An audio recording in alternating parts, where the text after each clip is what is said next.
In semi-elastic collision, students, let us consider a situation in which a ball is falling from certain height h onto the ground. So this is a ground you take. Means here we are considering, students, collision between a ball and ground.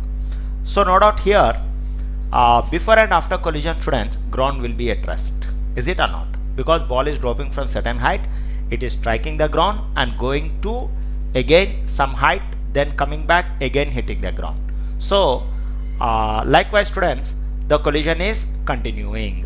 Okay, h1 is the height raised by the ball after first collision, guys. Let us consider h2 is the height after second collision, h3 is the height after third collision, and so on, and hn is the height raised by the ball, students, after nth collision. Okay, n may be any number, it may be 5, 6, 7, 8, whatever it may be, guys. Okay, some integer.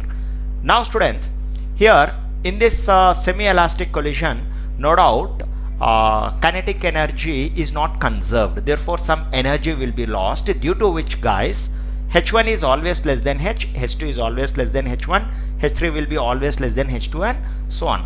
Okay, like this, the body will make some n number of collisions and finally comes to rest.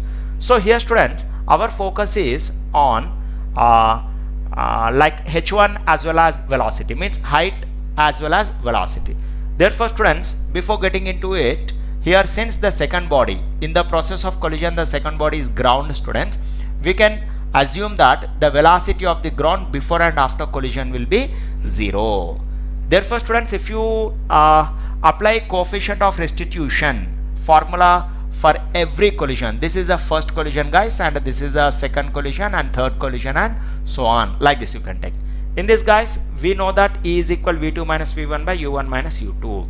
Now, students, listen. Since ground is at rest before and after collision, in this formula V2 and U2 will be 0. So therefore, let us consider, students, U is the velocity of the ball just before first collision. I hope you understand.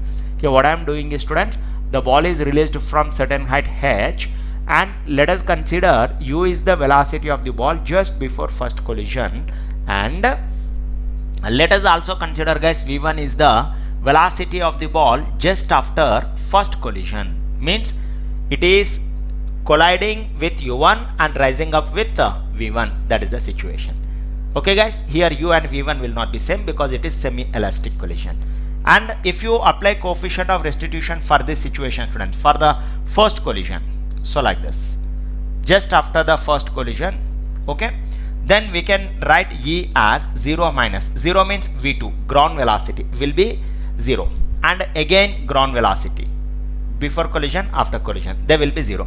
So therefore, students, you can write coefficient of restitution for this situation as 0 minus V1 by minus U1 minus 0. Here minus is nothing but, guys, just before first collision, the velocity of the ball is downward, and immediately after first collision, the velocity of the ball is upward. So here if you apply sign, guys, U will be negative, V1 will be positive, because it is going up, it is coming down. So therefore, you can write, students, V1 as U times of E.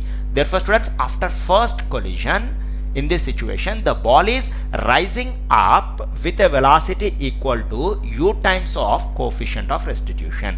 This is very, very, very important observation, guys. I repeat again, in semi-elastic one-dimensional collision between a ball and the ground, okay, guys, if U is the velocity just before first collision and V1 is the velocity just after first collision, then, students, we can relate V1 and U like this. V1 is equal to UE.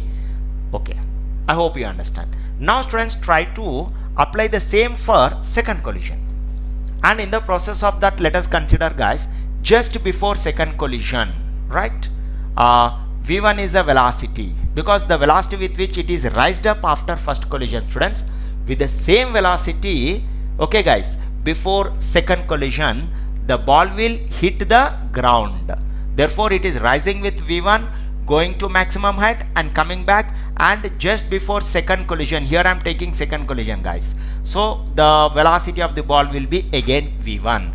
And consider, guys, just after second collision, it is rising with velocity V2.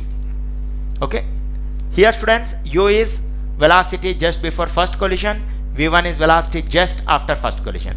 Here students, in the similar case I am considering v1 is the velocity just before second collision, yes, and v2 is the velocity just after second collision. Therefore apply the coefficient of restitution students just before and just after second collision. Then students, you will get v2 is equal v1a. If you want, you can check it out, because ground is at rest before and after collision, that's why 0 we have taken. Next, v2 is velocity just after second collision, and this is v1 is velocity just before second collision. Therefore guys, you can write v2 is equal v1a. Now students, in this situation, if you generalize this, okay, then you are going to get the result in this way, because here v1 is ua, students, replace v1 with ua, then v2 is equal to, you are going to get ve square. I hope you understand, because after third collision students, you are going to get v3 is equal to v2 times e, and similarly v4 is equal to v3 times small e. Okay, and again here v1 is ue. If you replace v1 with ue guys, you will get v2 is equal to ve square. Okay guys, like this, if you generalize for n number of collisions, then students, velocity of the ball after nth collision is going to be ve per n.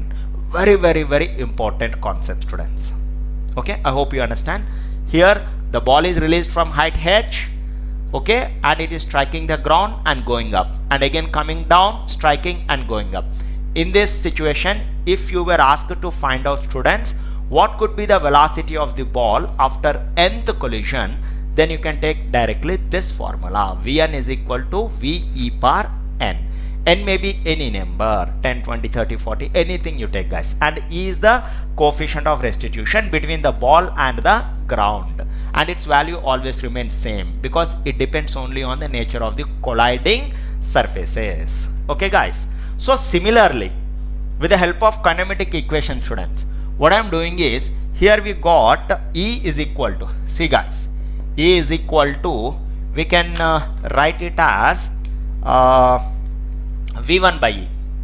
So v1 by e, that is equal to students, we know that v1 is nothing but under root of 2g h1 velocity of a freely falling body on reaching the ground. Here u guys, this is, and u is equal to students, you can write under root of 2g h, velocity of a freely falling body on reaching the ground.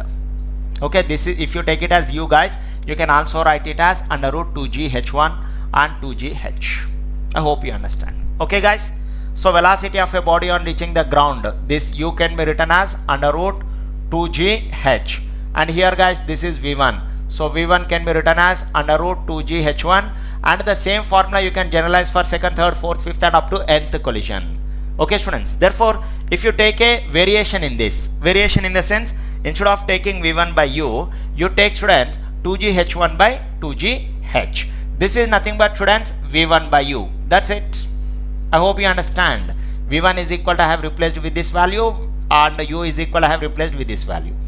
Now students, here no doubt under root 2g get cancelled. You square it on both sides and make h1 as subject.